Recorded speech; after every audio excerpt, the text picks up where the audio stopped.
Welcome investors, I wish you are grow well. इतिहास गवाह है, हर बार पैसा कमाने के लिए किसी न किसी चीज का दौर आता है और अभी आईपीओ का दौर चल रहा है। हाँ, आईपीओ, जिसमें आप अपना पैसा इन्वेस्ट करके बिल्कुल ही कम रिस्क के साथ डबल या उससे ज्यादा भी कर सकते हो। अगर आप ये वीडियो तक आए हो तो पक्का आपका भी इंटरेस्ट आईपीओ अप्लाई करने में होगा, पर आपको ज्यादा कुछ पता नहीं है। कैन नॉट बने रहिए वीडियो के एंड तक, जिसमें मैंने ए से लेकर जेड तक सब कवर करके रखा है। जिसमें हम देखेंगे types of IPO, main board IPO क्या होता है, different categories in main board IPO, allotment process, you should apply और नॉट। आज हमारा पूरा फोकस मेन बोर्ड आईपीओ के ऊपर होने वाला है। इंडियन शेयर बाजार में दो तरह के आईपीओ आते हैं, first main board IPO and second SME. इस वीडियो में हम मेन बोर्ड के ऊपर बात करेंगे और एसएमई के लिए हम जल्दी वीडियो प्रोवाइड करेंगे। अब जब हमने आईपीओ के दो टाइप समझ लिए, आगे बढ़ते हैं और देखते हैं कि मेन बोर्ड आईपीओ में अलग अलग इन्वेस्टर कैटेगरियों का क्या रोल है और अलॉटमेंट कैसे होता है। मेन बोर्ड आईपीओ वो कंपनियां लेती है जो मार्केट में अच्छे से सेट हो चुकी होती है और जिसकी फाइनेंशियल रिक्वायरमेंट बड़ी होती है, जैसे कि एलआईसी, हुंडई, टाटा वगैरह। आईपीओ में एप्लीकेशन कैटेगरी वाइज लगाई जाती है।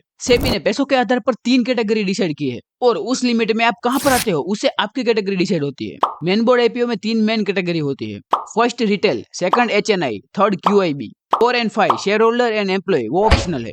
पर आप सोचोगे कि सिर्फ पैसों से कैटेगरी चेंज होती है तो मैं कोई भी कैटेगरी में वो क्या फर्क पड़ता है। जी हाँ, यहाँ पे हर कैटेगरी का अपना अपना फायदा है। यस, फायदा कंपनी ने जो आस्किंग प्राइस रखी है उसके 3 अलग अलग हिस्से हर कैटेगरी से कंपनी लेती है, जिसमें सबसे बड़ा हिस्सा है क्यूआईबी का 15%। फिर आती है रिटेल कैटेगरी विद 35% और बाकी का 15% एचएनआई के लिए, जो एम्प्लॉय और शेयर होल्डर्स के आने पर थोड़ा सा चेंज होता है और इसी परसेंटेज के हिसाब से आपके इनडायरेक्ट अलॉटमेंट के चांसेस चेंज होते हैं। तो सबसे पहले बात करते हैं मेरी और सबकी फेवरेट कैटेगरी रिटेल कैटेगरी के बारे में। रिटेल कैटेगरी वो कैटेगरी है जिसमें ज्यादातर छोटे इन्वेस्टर अप्लाई करते हैं। सेबी के हिसाब से जो भी इन्वेस्टर 2 लाख से कम रुपए के लिए आईपीओ में अप्लाई करता है वो रिटेल इन्वेस्टर कहलाता है। ज्यादातर एक लॉट 14 से 15 हजार रुपीज के अराउंड का होता है और आप एक लॉट भी अप्लाई करते हो जो कि 2 लाख से कम है तो आप रिटेल कैटेगरी में बिलोंग करते हो। थोड़ी मैथ्स लगाए तो अगर एक लॉट 15,000 रुपए का है तो 2 लाख रुपए तक के इन्वेस्ट में आप 13 लॉट्स अप्लाई कर सकते हो। मतलब 15,000 इंटू 13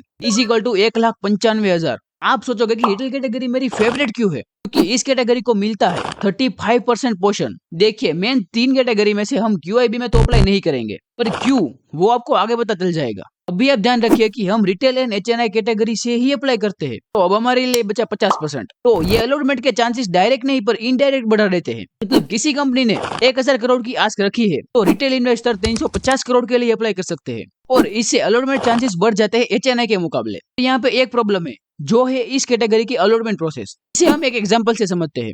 मानिए कंपनी को चाहिए 100 करोड़ तो रिटेल से कंपनी उठाएगी 100 करोड़ का 35% मतलब कि 35 करोड़ और रिटेल कैटेगरी से टोटल एप्लीकेशन 35 करोड़ या फिर उससे कम आती हो तो सभी को उतने लॉट्स अलॉट हो जाएंगे। पर ज्यादातर केस में कंपनी ने जितना मांगा है उससे ज्यादा के लिए ही लोग अप्लाई करते हैं, तो उस केस को कहते हैं ओवर सब्सक्रिप्शन। अब जब ओवर सब्सक्रिप्शन हो गया तो कंपनी सबको तो अलॉट प्रोवाइड नहीं कर सकती ना, तो उसके लिए कंपनी एक टेक्निक का यूज करती है जिसका नाम है लॉटरी बेस्ड अलॉटमेंट। इसमें कंपनी सभी इन्वेस्टर के पान कार्ड में से रैंडमली पान कार्ड सिलेक्ट करती है और जो भी सिलेक्ट होता है उन सभी को एक एक लॉट प्रोवाइड किया जाता है। फिर भले ही उन्होंने ज्यादा लॉट के लिए अप्लाई किया हो, अगर सिलेक्शन हुआ तो एक लॉट ही मिलेगा और अगर सिलेक्शन नहीं हुआ तो पैसे आपके पास रिफंड हो जाते हैं। इसे हम 4 चिट्ठी के खेल से भी समझ सकते हैं जो हम बचपन में खेला करते थे। इसमें 4 प्लेयर और 4 चिट्ठी, राजा, वजीर, सिपाही और चोर होता है और इसमें सभी चिट्ठी के आने के चांसेस सेम रहते हैं। बिल्कुल वैसे ही अलॉटमेंट सिस्टम आईपीओ में लॉटरी के दौरान होता है। बाय द वे, आप इस गेम को क्या कहते हैं तो कमेंट में जरूर बताना। तो जब रैंडमली सिलेक्शन हो रहा है तो जितना बड़ा ओवर सब्सक्रिप्शन उतने ही हमारे अलॉटमेंट के चांसेस कम हो जाते हैं। तो क्या करें, इसका एक ही सॉल्यूशन है, ज्यादा से ज्यादा यूनिक पान कार्ड वाले अकाउंट से अप्लाई करो। इसीलिए आपने देखा होगा आपका कोई रिश्तेदार या दोस्त आपको डीमैट अकाउंट में अप्लाई करने के लिए पूछता होगा, तो वो अलॉटमेंट के बाद आपको पैसे देने के लिए भी तैयार होते हैं। अब बात करते हैं एचएनआई, हाई नेटवर्थ इंडिविजुअल, और एनआईबी, नॉन इंडस्ट्रियल बिडर, और दोनों एक ही है। जैसा कि हमने देखा इस कैटेगरी को 15% मिलते हैं, पर इसको कम मत समझना, इसके भी फायदे हैं। तो चलिए देखते हैं। रिटेल कैटेगरी में एक प्रॉब्लम ज्यादातर लोगों को आती है और वो है अकाउंट। ओवर सब्सक्रिप्शन के केस में हम एक पान कार्ड से कितनी भी एप्लीकेशन लगाए पर वो एक ही गिनी जाती है। तो अगर आपको अलॉटमेंट के चांसेस बढ़ाने हैं तो आप अलग अलग पान कार्ड वाले अकाउंट से लगा सकते हो और वो फैमिली मेंबर और दोस्तों को मिला के 5 से 6 ही होते हैं। तो अगर आपके पास एक्स्ट्रा पैसे है पर अकाउंट ना होने की वजह से हम उसे आईपीओ में अप्लाई नहीं कर सकते, तो इसका उपाय है एचएनआई। अगर आप 2 लाख या कहे तो 13 लाख से ज्यादा एक ही अकाउंट में अप्लाई करना चाहते हो तो HNI कैटेगरी वरदान बन के आती है। तो चलिए देखते हैं HNI में क्या फायदा है और इसकी अलॉटमेंट प्रोसेस कैसे अलग है। इसमें भी दो पार्ट है, small HNI and big HNI। अगर आप 2 लाख से 10 लाख में अप्लाई करते हो तो आप स्मॉल HNI में आते हो और उससे ज्यादा पे आप बिग HNI में बिलोंग करते हो। दोनों की अलॉटमेंट प्रोसेस अलग अलग है और दोनों की 15% में से परसेंटेज भी अलग अलग है। पहले स्मॉल HNI में देखते हैं, इसको 5% मिलता है 15% में से और इसकी अलॉटमेंट प्रोसेस में रिटेल की तरह सेम लॉटरी सिस्टम का यूज होता है। अगर ओवर सब्सक्रिप्शन हुआ तो मतलब 2 लाख से 10 लाख के बीच में कितने भी रुपीज अप्लाई किया हो, अगर ओवर सब्सक्रिप्शन हुआ एंड आपका सिलेक्शन हुआ तो आपको 13 लॉट सी अलॉट हो गए। अब बात करते हैं बिग HNI